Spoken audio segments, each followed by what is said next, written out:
Hello and welcome to the recap for the EMEA League. We've reached the end of the league stages. My name is John Allen. I'm going to be taking you through this week's recap. Let's get into the overall standings to kick things off. We're going to be taking a look at the tables. Obviously, it's the top 16 that managed to qualify and sat atop the pack. It's Na'Vi. 180 points, sat a clear 12 above second place World of Wonders after a cracking set of days coming through. 5 chicken dinners, really putting the hurt on everybody else in the lobby.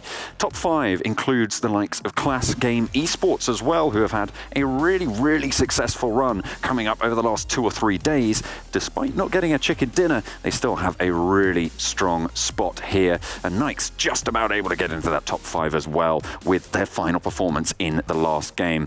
Surprisingly, Headquarters as well making an appearance. If you looked at the end of the tables at day 1 and day 2, you would have seen them featuring pretty heavily on the last page. So 7th place for them, fantastic stuff. But on the other hand, Umbra slipping on down.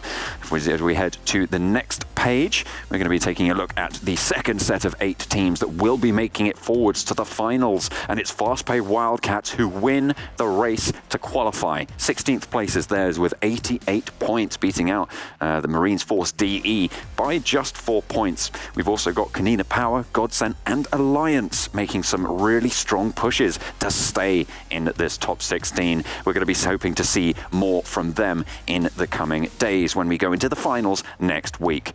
As we take a look at the next page, we're going to be seeing the first set of teams that will not be making it. It has to be emphasized that it is an incredible achievement to make it to the EMEA League in the first place. So the fact that they haven't qualified for the finals is no bad thing. They've had a fantastic run, but this is where their journey stops. This is where they are going to have to turn around and go home, prepare for the next season of PUBG Mobile, for their relative tournaments that they're going to be participating in. Fantastic stuff coming through from these guys, but they're not going to be able to make it. And the same story for this last page as well. It is unfortunate, but we have to get rid of some teams, and that is just how things go, unfortunately, for these squads. So we're going to be taking a look a little bit more at the top-placed team, Na'Vi. Now, they've had some really strong games, as you probably can tell from the fact that they've got the big 180. Vikendi seems to be their specialist map, however. Both times they've played it, they've won it out. Fantastic, being able to get a pretty chaotic win, it has to be said, on the final day of league play. But they take it home nonetheless, and their Erangel is still very consistent. And as you stretch out the numbers, as you get that bigger sample size, that just becomes all the more impressive. So maintaining that level, maintaining that pressure is really good signs for the future, for what's to come. And if I'm honest, I don't know if there's any other team in the lobby that is challenging Na'Vi right now for that top spot.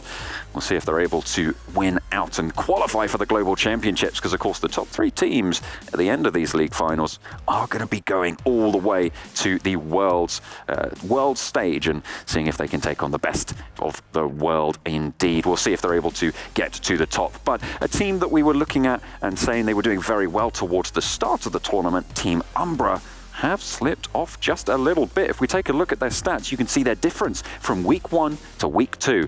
Obviously, on the left-hand side of your screen, you can see their week 1 performance, really strong numbers, 8 kill averages, heavy knockdowns, great assist, great teamwork coming through, good damage numbers being pumped on out. But then you take a look at the right-hand column and you see a very different story there. Kills start to drop off, presence start to drop off, very little assists, not really working as that cohesive unit that was really very opportunistic in that first week of games. And they're not quite able to pull it all together, but they still qualified. They still have their opportunity to show everybody else just what they're made of. We'll see if Team Umbra can have a better showing moving on forwards. Great stuff coming through from them. We've seen it before. Hopefully we'll see it again. Let's take a look at the top damage players, as the table will show us that it is still Morteza who is sat atop, and that's, you know, the team that we've just been talking about as being those opportunistic fraggers.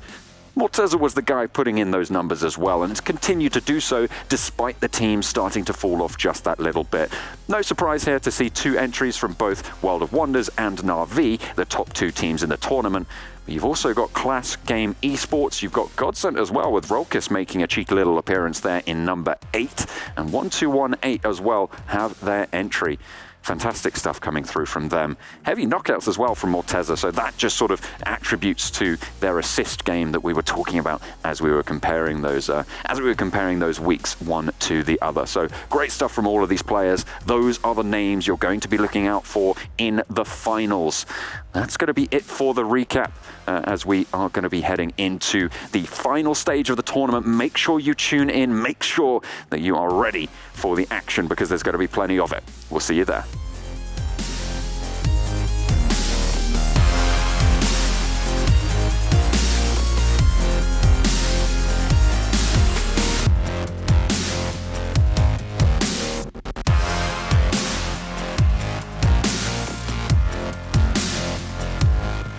Radio.